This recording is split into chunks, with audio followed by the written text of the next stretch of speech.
오늘은 주의 손으로 나를 도우사, 주의 손으로 나를 도우사라는 제목의 세 번째 말씀을 증거하는 날입니다. 우리는 야베스가 기도했던 간절한 기도, 주님의 손으로 나를 도와주십시오 라고 하는 이 기도가 어떤 의미인지 지난 2주에 걸쳐서 배웠습니다. 주의 손으로 나를 도우사, 이 둘은 따로 떼어놓을 때 더 분명해진다고 했죠. 그러면 주의 손으로는 어떤 의미라고 했어요? 존재와 관계라고 했습니다.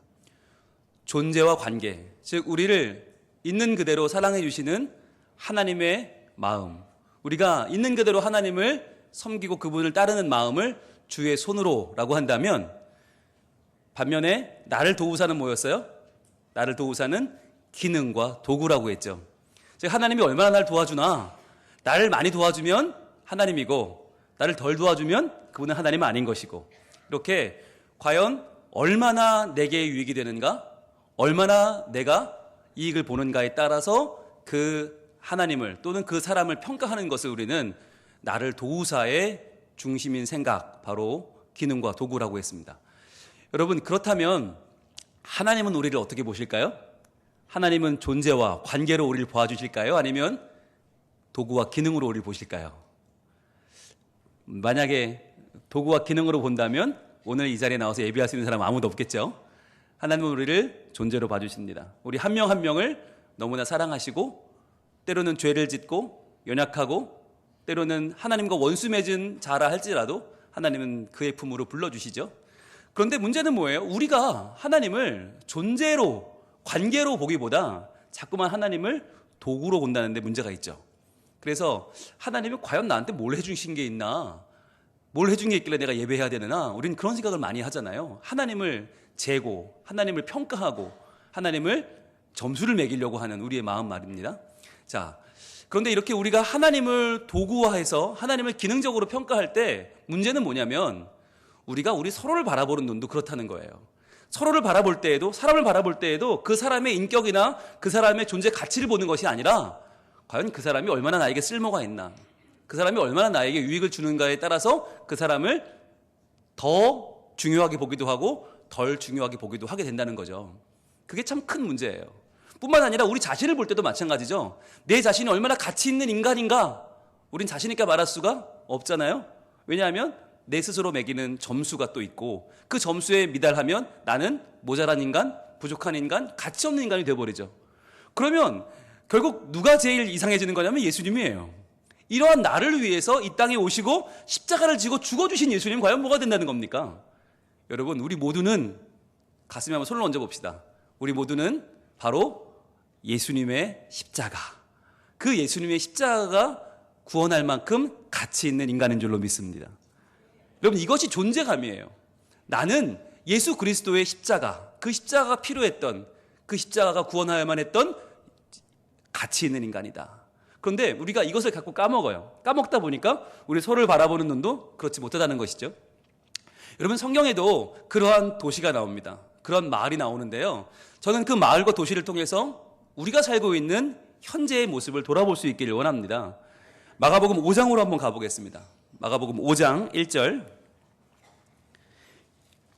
여러분, 이 부분이 중요한 이유는 보통 복음서에서 굉장히 압축해서 내용을 설명하기 때문에 웬만한 이야기는 2-3절, 길어야 10절 이내로 끝나는데, 이 오늘 마가복음 5장 1절부터 시작되는 이야기는 20절까지 이어집니다. 무려 20절이나 이어지고 있어요. 굉장히 중요한 이야기가 아닐 수 없죠. 우리 5장 1절을 한번 같이 읽어볼까요? 시작. 예수께서 바다 건너편 거라사인의 지방에 이르러 그랬습니다. 여러분, 거라사 그러면 뭐가 떠올라요? 거라사 광인이 떠오르죠. 귀신 들린 사람, 거라사 광인이 떠오릅니다. 자, 2절을 이어가 보겠습니다. 2절. 배에서 나오심에 곧 더러운 귀신 들린 사람이 무덤 사이에서 나와 예수를 만나니라 그랬습니다. 여러분, 거라사가 어디냐면, 우리 성경 지도를 같이 공부하신 분들은 기억나실 텐데 요단 동편입니다. 요단 동편 데가볼리라는 지역이 있었습니다. 살짝 북쪽이죠. 골란고원까지는 아니고 그 밑에 데가볼리라고 있는데, 이 데가볼리는 데카폴리스, 10개의 도시라는 뜻이에요. 헬라 사람들, 알렉산더 대왕을 비롯한 헬라 사람들이 이 지역을 점령할 때 만든 10개의 도시들을 데카폴리스, 10개의 도시라고 부르는데 그 중에 하나가 바로 거라사입니다. 자, 그런데 이 거라사에는 헬라 사람들이 만든 도시다 보니까 헬라 사람들의 문명이 발전했어요. 그래서 여기는 많은 로마 사람들이 살고 있었고 많은 이방인들 그리고 이방 지사가 성행했던 지역이 바로 거라사입니다. 자, 그런데 여기서 참 재미있는 우리 질문이 하나 떠오릅니다. 여러분, 예수님이 이 당시에 가시는 곳곳마다 인산인해를 이뤘습니다. 인파들이 엄청나게 몰려들었습니다. 병고침을 받기 위해서, 천국 복음을 듣기 위해서, 하나님의 아들을 실제로 보기 위해서 수많은 사람들이 몰려들었거든요. 그런데 이상하게도 이 지역만큼은, 거라사만큼은 예수님을 맞으러 나온 사람이 아무도 없었다는 거예요. 적어도 정상적인 사람은 아무도 없었어요. 누구만? 귀신 들린 사람만 나왔어요. 희한하게도 귀신 들린 사람 한 사람만 예수님을 맞으러 나왔지 아무도 나오지 않았단 말이죠.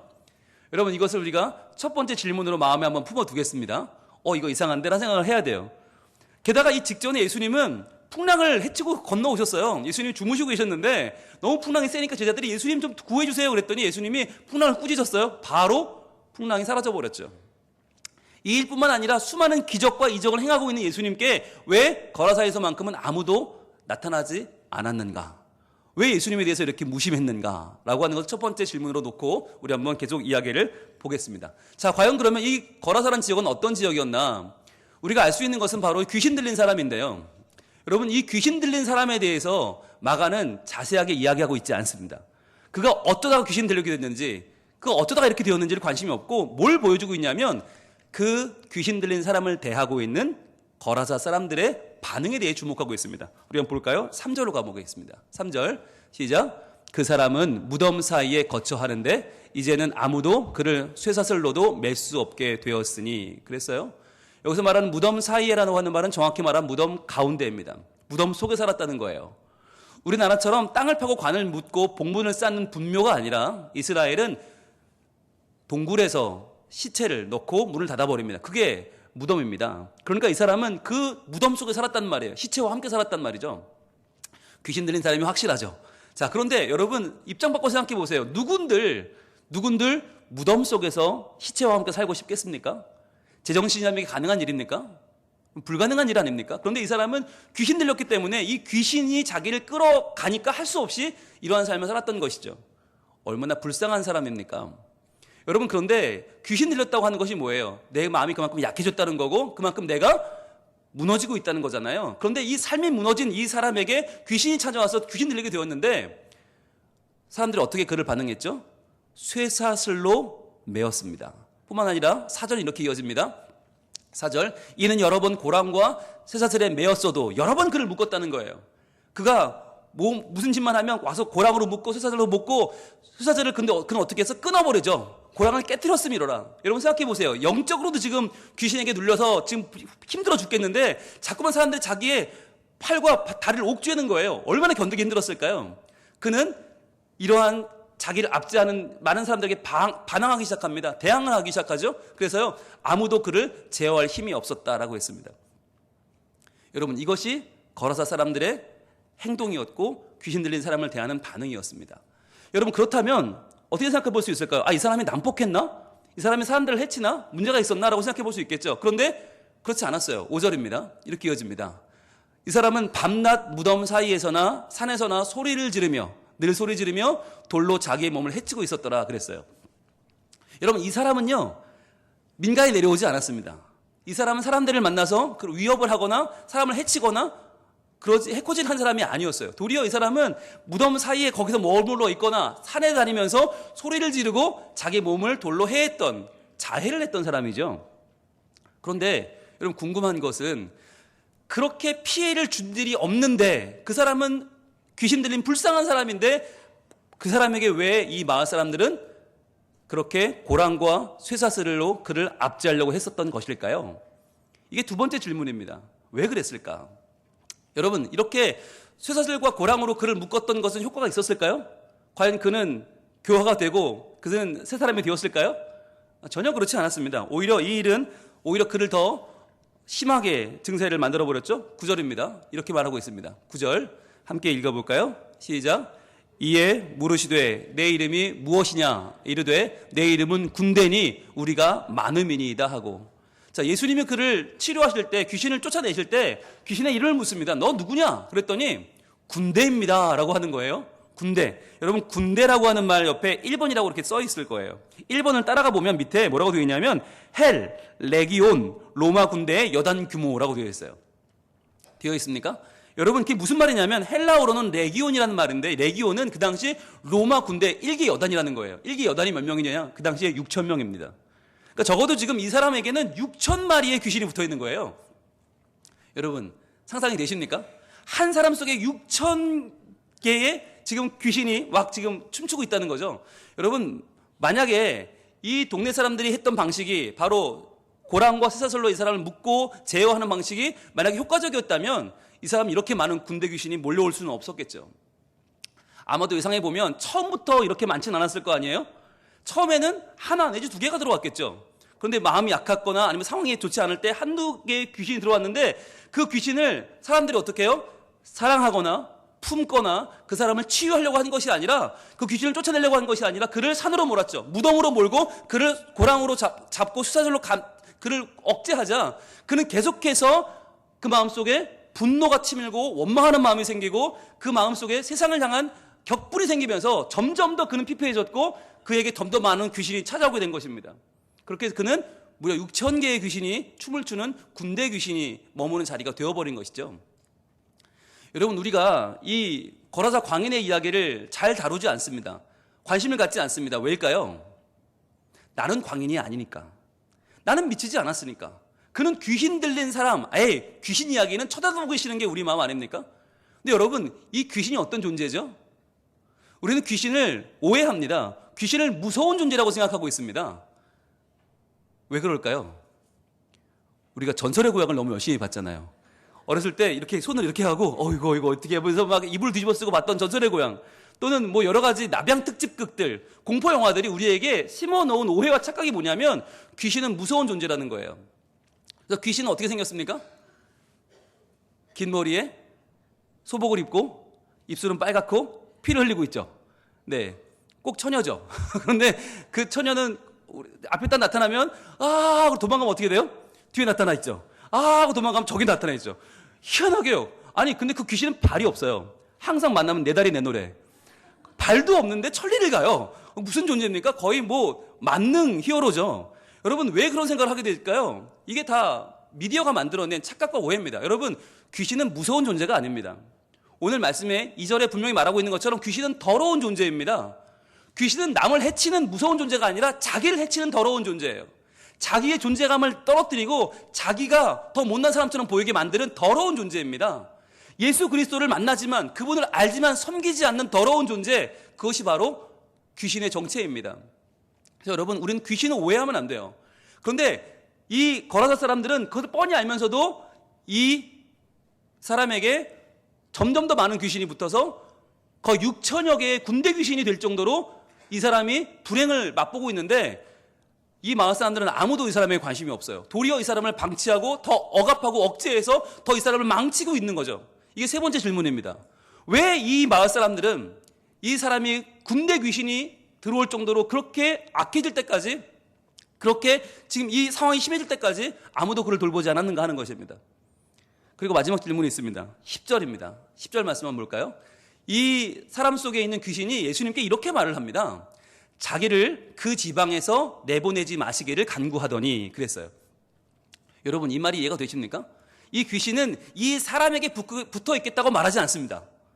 도리어 그 지방에서 내보내지 말아달라고 얘기를 해요. 그 지방에 붙어 있길 원한 거예요. 여러분, 그렇다면 귀신이 좋아하는 지방이 따로 있다는 건데, 귀신이 좋아하는 지역이 따로 있다는 건데 맞습니까? 맞습니다. 귀신이 좋아하는 지방이 있습니다. 그럼 왜 그럴까요? 그게 우리의 질문입니다. 네 번째 질문은 왜 이 귀신은 이 지방에 붙어 있기를 원했을까라고 하는 겁니다. 여러분, 이 네 가지 질문에 혹시 여러분 답을 하실 수 있겠습니까? 어떻게 답을 할 수 있을까요? 질문 한번 정리해 볼까요? 자, 정리하면 첫 번째 질문, 왜 이 지역에서만큼은, 이 거라사에서는 예수님을 맞이하러 나오니까 아무도 없었을까라고 하는 거죠. 귀신 들린 이 한 사람을 제외하고는 아무도 나오지 않았을까? 첫 번째 질문이었죠. 두 번째 질문입니다. 왜 이 지역 사람들은 귀신 들린 사람을 도와주지 않고 그를 치유하거나 그를 사랑하거나 품어주지 않고 고랑과 쇠사슬로 묶었을까? 두 번째 질문입니다.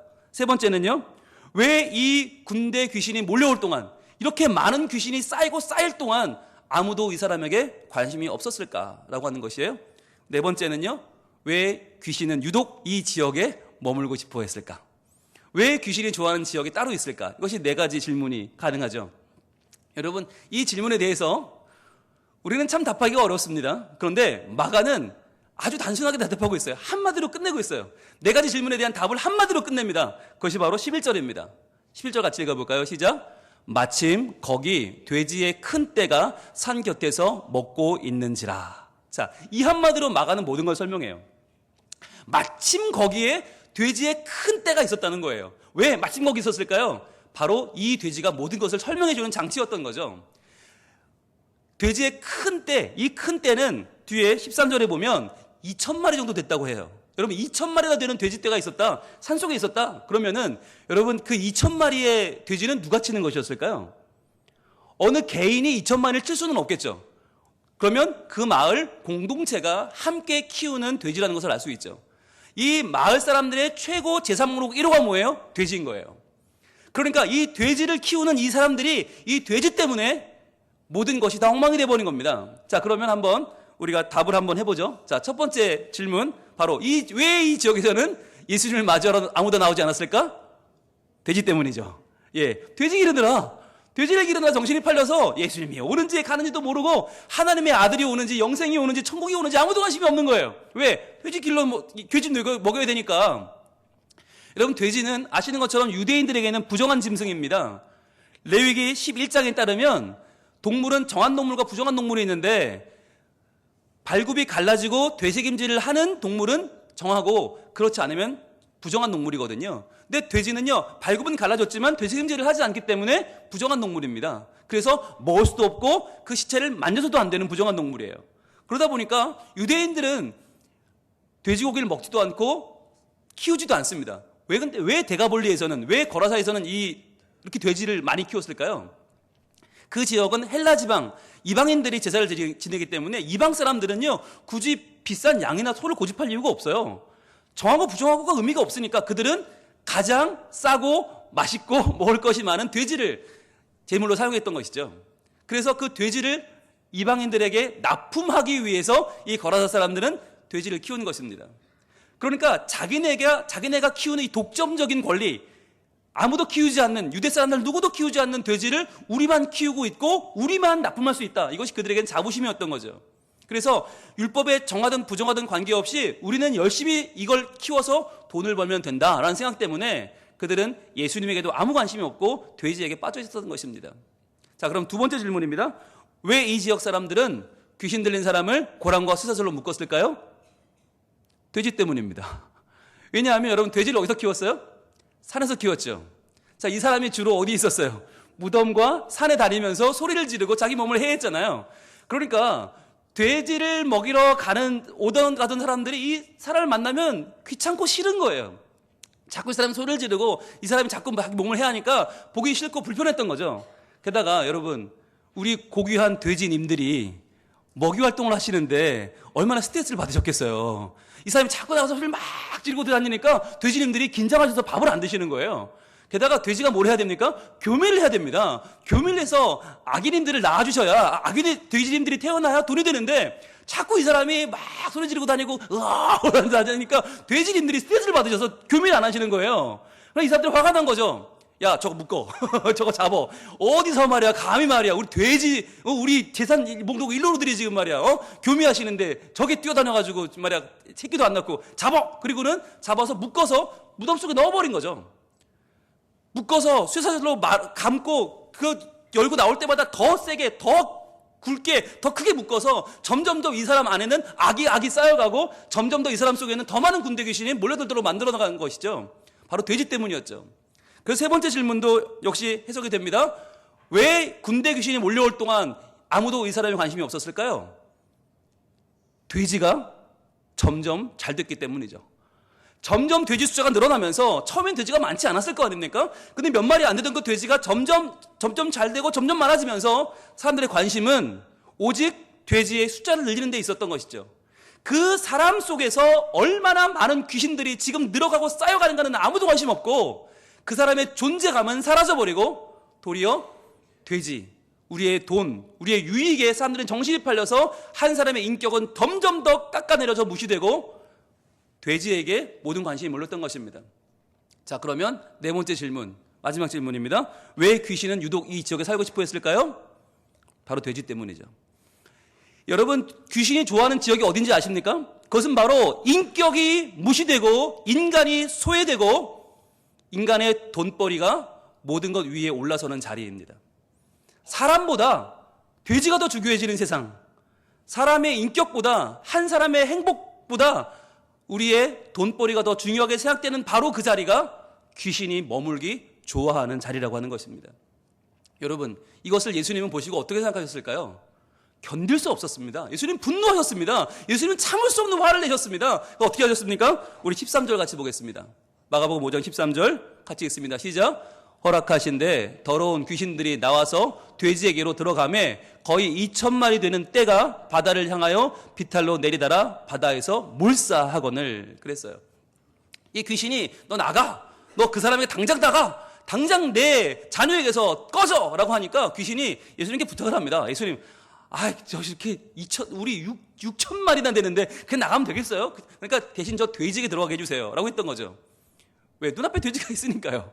그리고 더 돼지는 보니까 사람들이 이 사람보다 돼지를 더 애지중지 아껴, 더 이 마을에서 소중한 존재야. 그러니까 우리가 차라리 더 돼지한테 들어가겠습니다. 그리고는 넣어달라고 부탁하니까 예수님이 그래 가자마자 어떻게 해요? 들어가자마자 그 돼지를 쏜살같이 바다로 쳐넣어버립니다. 그래서 그 군대 귀신 2,000마리 돼지떼와 함께 다 몰사시켜버립니다. 어디로요? 바다로요. 이스라엘 사람들에게 바다는 특별한 존재입니다. 바다는 그저 물이 아니라 죽음의 상징입니다. 공포와 두려움의 대상입니다. 예수님은 지금 그 귀신 떼, 군대 떼를 돼지와 함께 바다에 몰사시켜버리신 것입니다. 여러분, 어떤 사람들은 이 장면을 보고 문제를 삼습니다. 아니, 예수님, 아무리 예수님이라도 그렇지 말이야. 돼지가 2,000마리면 돈이 얼만데. 한두 마리도 아니고 말이야. 예수님이 지금 정신이 있으시냐고. 2,000마리나 되는 돼지 떼를 이러고 말이 되냐고 하는 사람들이 있습니다. 여러분, 그런데 잘 생각해 보세요. 그거야말로 자본주의 논리에 찌들어버린 우리의 편협한 생각이 아닙니까? 지금 예수님 뭐 하시는 겁니까? 예수님은 멀쩡한 돼지를 죽인 게 아닙니다. 예수님은 지금 한 사람을 얽매이고 있는, 아니 한 지역을 얽매이고 있는 군대 귀신을 지금 멸하신 것입니다. 귀신이 잡고 있을 수 없는 한 인간, 귀신이 붙잡을 수 없는 한 지역을 예수님은 지금 구해내고 계신 것입니다. 그리고 그 지역의 잘못된 생각들, 인간보다 돼지가 중요하다고 하는 잘못된 생각 가진 그 지역을 지금 생각을 뜯어 고치고 계신 것이죠. 무엇보다 예수님은 천하보다 귀한 한 인간, 한 사람의 생명을 구원하고 계신 것입니다. 여러분, 입장 바꿔 생각해 봅시다. 이것을 바라보는 우리는 아까워, 저 돼지가 얼마야 라고 해서 보지만 이 귀신 들렸던 사람의 마음으로 한번 보세요. 나에게 머릿속과 온몸에 6천여 귀신이 춤을 추고 나를 괴롭히고 원치 않는 무덤에 살게 하고 나를 자해하게 하고 소리를 지르게 하던 그 귀신이 떠나가서 돼지와 함께 몰살을 했어요. 무려 2,000마리와 함께 말이죠. 무슨 생각을 했을까요? 나는 정말 온천하보다 귀한 존재로구나. 나에게 정말 너는 귀중한 존재라고 말해주시는 이 예수님은 정말 하나님의 아들이 맞구나 하지 않았겠어요? 우리 지역에서 아무도 나를 사랑하지 않았는데, 아무도 나를 귀히 여기지 않았는데, 저 인간은 저렇게 고랑에 차서 쇠사들에 묶어둬도 너무나 당연한 인간이라고, 아무런 가치가 없다고, 저 사람은 우리 돼지를 치는데 오히려 방해가 되고 돼지들을 스트레스를 주고 먹이를 못 먹게 하고 교미를 못하게 하는 악한 사람이라고, 쓸모없는 사람이라고 말했는데 예수님만큼은 나를 의미 있는 존재라고, 가치 있는 존재라고, 나를 저 2,000마리 돼지와도 바꿀 수 없는 하나님의 유일하신 하나님의 아들, 하나님의 가치 있는 백성이라고 말씀해 주신 것이 아닙니까? 여러분, 이것이 얼마나 그에게는 인생의 굉장한 사건이었겠습니까? 여러분, 이 사건을 바라보는 12명의 제자들은 또 어땠을까요? 12명의 제자들은 이 사건을 통해서 정확하게 알게 됐겠죠. 이분이 누구신지. 과연 이분은 온 천하와도 바꿀 수 없는 한 생명을 사랑하시고 그 한 생명을 구원하는 하나님의 아들 독생자 예수 그리스도라는 것을 제자들은 아마 분명하게 알게 되었을 것입니다. 여러분, 이것이 예수님께서 우리에게 하시는 일입니다. 여러분, 그런데 이 사람들이 어떻게 반응하는지 보세요. 이 사람들의 반응이 나와 있는데 16절 보겠습니다.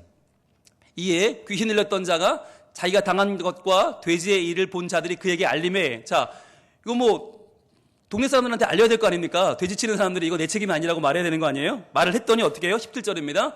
그들이 예수께 그 지방에서 떠나시기를 간구하더라 그랬어요. 여러분, 귀신이 이 지역을 좋아하는 이유가 있습니다. 이 지역 사람들이 어땠어요? 한 생명을 구원하시는 예수 그리스도, 그분을 믿고 받아들인 게 아니라 도리어 예수님을 쫓아내버렸습니다. 여기 나와 있는 그 지방이라고 하는 말, 원어를 보니까 그들의 지방입니다. 즉 예수님한테 우리 지역에서 꺼지라고, 우리 지역에서 나가라고 예수님을 쫓아버린 것입니다. 왜요? 우리의 돼지님들을 몰살시켰기 때문이죠. 우리의 돈, 우리의 유익을 해한 우리의 대적으로 예수님을 바라본 것입니다. 예수님이 이 땅에 오신 이유, 바로 한 생명을 구하기 위해서 우리도 저분을 믿고 구원받아야 되는데 그들은 예수님을 대적하고 예수님을 몰아내버린 것이죠.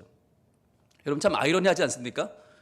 귀신 들린 사람은, 그것도 군대 귀신 들린 사람은 예수님을 만나서 귀신이 떠나가고 새로운 사람이 되었습니다. 구원을 받게 되었습니다. 그러나 본인이 귀신 들리지 않았다고 믿고 멀쩡하다고 믿었던 사람들은 예수님을 몰아내버리고 구원받지 못하는 백성이 되고 말았습니다. 여러분, 여기에 어떤 차이가 있죠? 바로 사람을 바라보는, 생명을 바라보는 시선의 차이입니다. 여러분, 우리는 어떻게 사람을 바라보고 있습니까? 과연 우리는 한 생명을 구원하기 위해서 이 땅에 오신 예수 그리스도, 그분의 시선으로 바라보고 있습니까? 여러분, 우리가 성탄절을 맞이하고 있지 않습니까? 대강절을 지금 준비하고 있는데 이 대강절에 예수님이 왜 오셨습니까? 예수님은요, 돼지 2,000마리 정도가 아니라 그 예수님 자신은 십자가에 못 박으면서까지 자신의 살과 피를 다 내어주면서까지 우리를 사랑하셨습니다. 나는 바로 예수님이 그렇게 십자가에 죽을 만큼 구원받아야 마땅한 하나님의 자녀입니다. 그럼에도 불구하고 오늘날 많은 사람들은 인간에게 그러한 시선을 두지 않죠. 도리어 돼지떼, 우리에게 유익을 주는 것, 우리에게 돈을 주고 우리의 배를 채워주고 우리의 삶을 윤택하게 하는 것들에 더 많은 우리 시선을 빼앗기고 있지는 않습니까? 연말이 다가옵니다. 여러분, 한 해를 잘 살았다고 하는 증거는 무엇일까요? 돈을 더 많이 벌었으면 성공한 것입니까? 내가 승진했으면 성공한 것입니까? 자녀가 좋은 학교를 가면 성공한 것입니까? 그렇지 않습니다. 성공의 증거는 바로 우리의 시선이 바뀌는 것입니다. 지금 학생들은요, 성적으로 평가를 받고 있어요. 공부 잘하는 놈, 못하는 놈, 중간치 되는 놈, 아니 가망이 없는 놈. 젊은이들은요, 취업으로 평가를 받고 있어요. 미래가 있는 사람, 미래가 없는 사람, 결혼해도 되는 사람, 결혼하면 안 되는 사람, 교회에서 인정받는 사람, 교회에서 무시받는 사람. 장년들은요, 그들의 수입의 정도에 따라서 평가받고 있습니다. 더 고귀하신 분, 더 미천한 사람, 가정에서도, 일터에서도, 아니 교회에서마저 우리는 그 사람의 기능과 그 사람의 용도에 따라서 얼마나 많은 시선의 차이를 경험하고 있습니까? 그리고 우리는 우리 자신을 바라볼 때 얼마나 자신 없어 합니까? 얼마나 올 한 해 나는 쓸데없는 삶을 살았다고? 난 부족한 삶이라고 보고 있습니까? 여러분, 그것은 돼지떼를 바라보는 세상의 시선입니다. 거라사인들의 시선입니다. 귀신이 좋아하는 지역의 시선입니다. 우리의 시선은 달라져야 됩니다.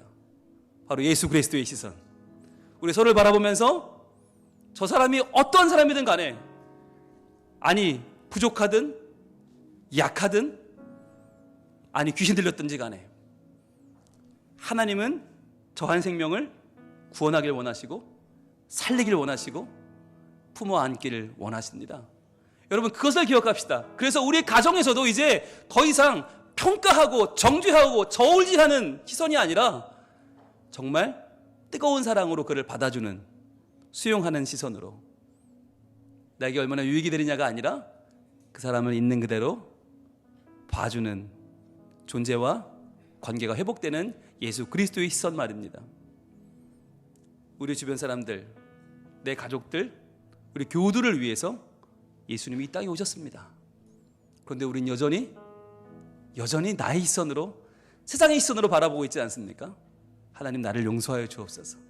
내가 하나님의 눈으로 내 가족을 바라보게 하시고 우리 교우들을 바라보게 하시고 진정으로 사랑하고 품어 안고 가치를 알고 존중하는 복을 누리게 하옵소서. 그렇게 될 때에 올 한 해 우리는 성공하는 삶을 살게 될 줄로 믿습니다. 여러분, 찬양하겠습니다. 내게로부터 눈을 들어 주를 보기 시작할 때 우린 주님의 일을 보게 될 것입니다. 내 작은 마음을 돌이키사 하늘의 꿈을 꾸게 하시는 주님, 모든 시선을 주님께 드리고 살아계신 하나님을 느낄 때 내 삶은 주의 역사가 되고 하나님이 일하기 시작하십니다. 과연 거라사와 같은 내 마음을 하나님 갈아엎어 주시고 주 예수 그리스도의 시선을 갖게 하여 주시옵소서. 기도하는 마음으로 찬양합니다.